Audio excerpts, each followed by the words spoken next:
நண்பர்களே, இன்னைக்கு நம்முடைய பதிவில் இந்த வீடியோவில் எதை பற்றி பார்க்க போகிறோன்னு பார்த்தீங்கன்னா, தை மாத பௌர்ணமி என்று முருகப்பெருமானுடைய சிறப்பான நாள்னு தெரியும். ஏன்னா இந்த நாளில் தான் பார்த்தீங்கன்னா பார்வதி தேவியிடமிருந்து முருகப்பெருமான் பார்த்தீங்கன்னா வேல் வாங்கிய நாளை தான் நம்ம தைப்பூசமாக கொண்டாடுறோம். இந்த தைப்பூச நாளில் பார்த்தீங்கன்னா சில பொருட்களை நம்ம வீட்டு பூஜை அறையில் நாம் வாங்கி வைப்பதாலே நமக்கு இருக்கக்கூடிய பண கஷ்டம், கடன் பிரச்சனை, எந்த ஒரு பிரச்சனையாக இருந்தாலும் பார்த்தீங்கன்னா நிச்சயம் அதிலிருந்து விடுபடலாங்க. அப்படிப்பட்ட பொருட்கள் என்னன்னு தெரிஞ்சுக்கலாங்க. மேலும் தைப்பூசம் இந்த ஆண்டு எந்த நாளாக வருகிறது, இந்த நாளை எப்படி விரதம் இருந்து வழிபட்டா முருகனுடைய அருளால் நம்ம வாழ்க்கையில் இருக்கக்கூடிய பிரச்சனை சரியாகி வாழ்க்கை பற்றினா ரொம்பவே மகிழ்ச்சியாக மாறுங்க.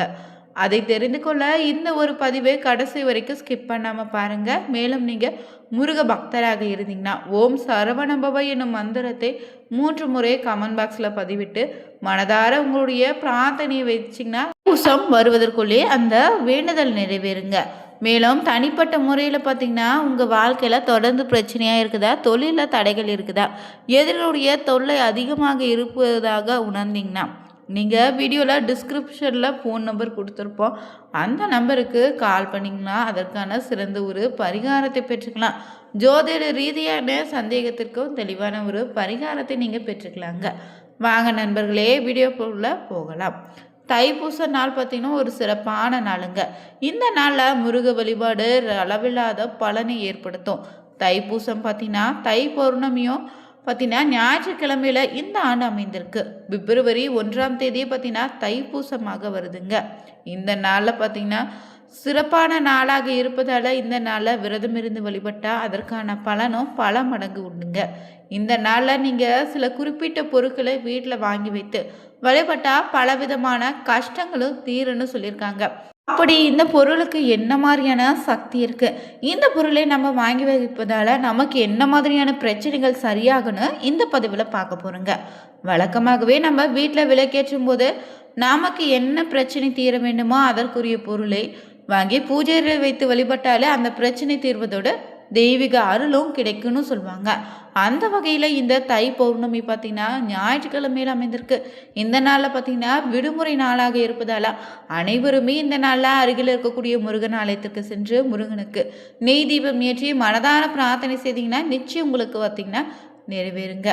இந்த பௌர்ணமி நாள் பார்த்திங்கன்னா ரொம்ப விசேஷமான நாள். ஏன்னா மாதத்திலே பார்த்திங்கன்னா தை, சித்திரை, ஐப்பசி, கார்த்திகை மாதத்தில் வரக்கூடிய பௌர்ணமி தான் நம்ம சிறப்பாக கொண்டாடுறோம். அந்த வகையில் இந்த தை பௌர்ணமி பார்த்தீங்கன்னா முருகப்பெருமானுக்குரிய சிறப்பான நாளாக அனைத்து முருகன் ஆலயத்திலும் இந்த நாளில் விழாக்கோலமாக இருக்குங்க. இந்த வடமொழியில் பௌஷ பௌர்ணமின்னு சொல்லுவாங்க, சாகம்பரி பௌர்ணமின்னு கூட சொல்லுவாங்க. இது சூரியனையும் சந்திரனையும் வழிபடுவதற்கு ஒரு முக்கியமான ஒரு நாளுங்க. அதன்படி இந்த 2026ஆம் ஆண்டிற்கான தை பௌர்ணமி பார்த்திங்கன்னா ஞாயிற்றுக்கிழமையில் அமைந்திருக்கு. இந்த தை பௌர்ணமியினுடைய சிறப்பு என்னன்னு பார்த்தீங்கன்னா இந்த நாளில் தான் சந்திரனுடைய தெய்வீக கதிர்கள் நேரடியாக பூமியில் படுவதாக ஐதீகமாக சொல்லப்பட்டிருக்கு. அந்த நாளில் பார்த்தீங்கன்னா ஆன்மீக பலமும் ஆரோக்கியமும் உயர்ந்த நிலை நம்ம வாழ்க்கையில் ஏற்படும். ஆற்றலை பெற நினைத்தீங்கன்னா இந்த நாளில் சூரியனை வழிபடுவது ரொம்பவே சிறப்புங்க. இந்த நாளில் அதிகாலை எழுந்து புனித நதியில் நீராடிட்டு தானங்கள் அளிப்பதாலும் வெற்றி, செல்வம், வளம், மகிழ்ச்சின்னு அனைத்துமே நம்ம வாழ்க்கையில் கிடைக்குங்க. இந்த நாளில் கூடுதலாக விரதம் இருந்து வழிபட்டால் நிச்சயம் மோட்சம் உண்டுன்னு சொல்லுவாங்க. இந்த தை பௌர்ணமியில் துர்கா வழிபாட்டிற்கு ஒரு சிறப்பான நாளாகவும் அமைந்திருக்கு.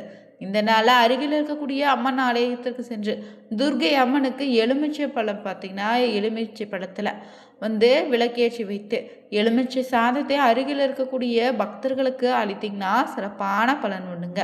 மேலும் உலகில் இருக்கக்கூடிய உயிர்களுடைய பசியை போக்குவதற்காக காய்கறிகளையும் தானியங்களையும் பார்த்திங்கன்னா அம்பிகை பூமியில் அவதரித்த நாளாகவும் இந்த நாள் சொல்லப்படுது.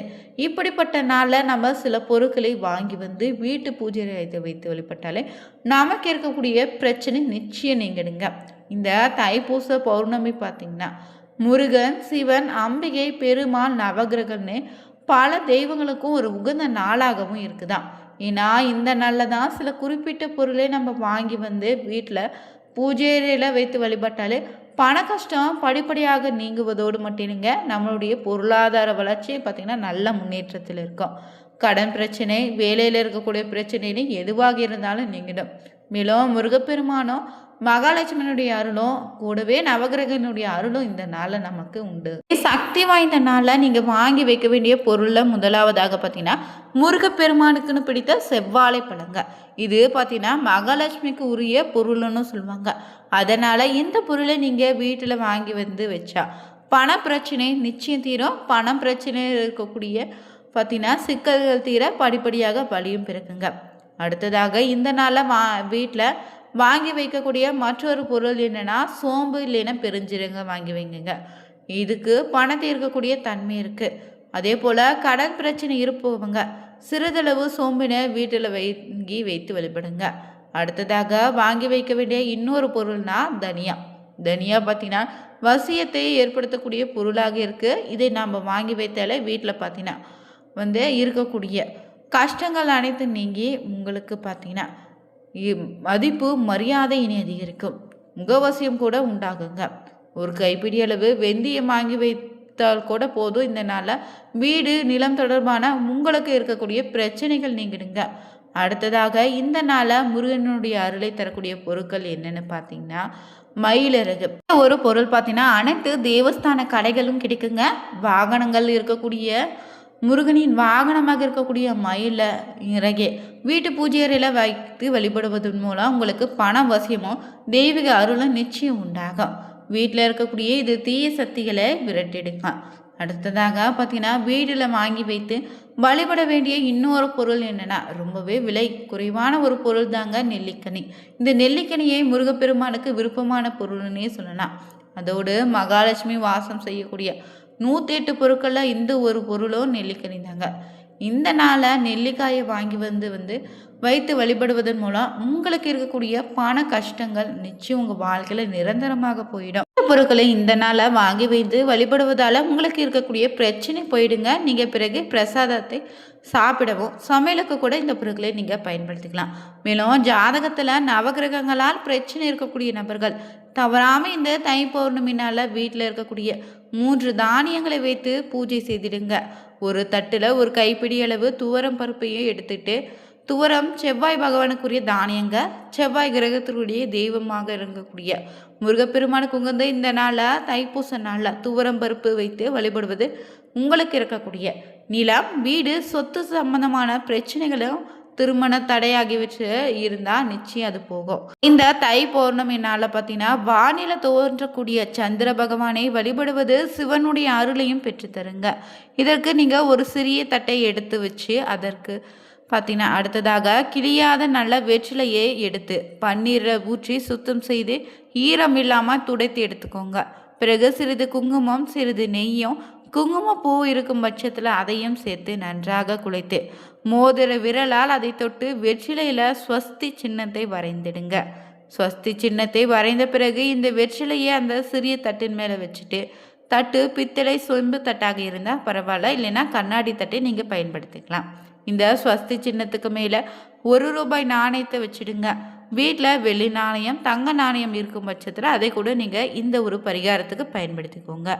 இப்போது ஒரு பித்தளை சொம்பு நிறைய தண்ணீர் எடுத்துட்டு சந்திர பகவான் நன்றாக தெரியக்கூடிய இடத்திற்கு சென்று முதல்ல ஒரு அகலமான பாத்திரத்தை கீழே வச்சுட்டு சந்திர பகவானை முழு மனதோடு வழிபாடு செய்து அந்த தண்ணீரை அப்படியே கீழே இருக்கும் பாத்திரத்தை 2 கைகளையும் பயன்படுத்தி ஊற்றுங்க. சூரிய பகவானுக்கு வழிபாடு செய்யும் போது தண்ணீர் ஊற்றி வழிபாடு செய்வோம்ல, அதே போல் சந்திர பகவானுக்கும் தண்ணீர் ஊற்றி வழிபாடு செய்திடுங்க. பிறகு சந்திர பகவானை கீழே வைத்திருக்கக்கூடிய பாத்திரத்தில் தண்ணீர் ஊற்றினோம் அல்லவா, அதில் சந்திர பகவான் தெரியும்படி சந்திர பகவானை பார்த்து முதல்ல ஊதுபத்தி, தூபத்தை, சாம்பிராணி தூபத்தை காட்டிட்டு பிறகு கற்பூர ஆராத்தி காட்டிடுங்க. இப்படி காட்டி முடித்த பிறகு தாயார் செய்து வைத்திருக்கக்கூடிய வெற்றிலை இருக்குல்ல அந்த தட்டை சந்திர பகவானின் ஒளிப்படும்படி வச்சுட்டு திரும்ப வீட்டுக்குள்ளே எடுத்துகிட்டு போங்க. மறுநாள் காலையில் எழுந்து குளிச்சு முடிச்சுட்டு வீட்டு பூஜை அறையில் தீபம் ஏற்றி வைத்து சந்திர பகவானின் ஒளிப்படும்படி வைத்திருந்த அந்த வெற்றிலையை 1 ரூபாய் எடுத்துக்கொண்டு பூஜை அறையில் வச்சிடுங்க. அந்த தத்திரத்தில் இருக்கக்கூடிய தண்ணீரை நீங்கள் செடிகளில் ஊற்றிடுங்க. எப்போதும் போல் வழிபாடு செய்துட்டு அந்த நாணயத்தை எடுத்து நீங்கள் பணம் வைக்கக்கூடிய பெட்டியில் வச்சாலே பண பிரச்சனை இருக்காது. இந்த வீடியோ உங்களுக்கு பிடிச்சிருந்தா லைக் பண்ணுங்கள், ஷேர் பண்ணுங்கள், கமெண்ட் பண்ணுங்கள். தவறாமல் இந்த பொருட்களை நீங்கள் வாங்கினீங்கன்னா கமெண்ட் பாக்ஸில் பதிவிடுங்க. Thank you viewers.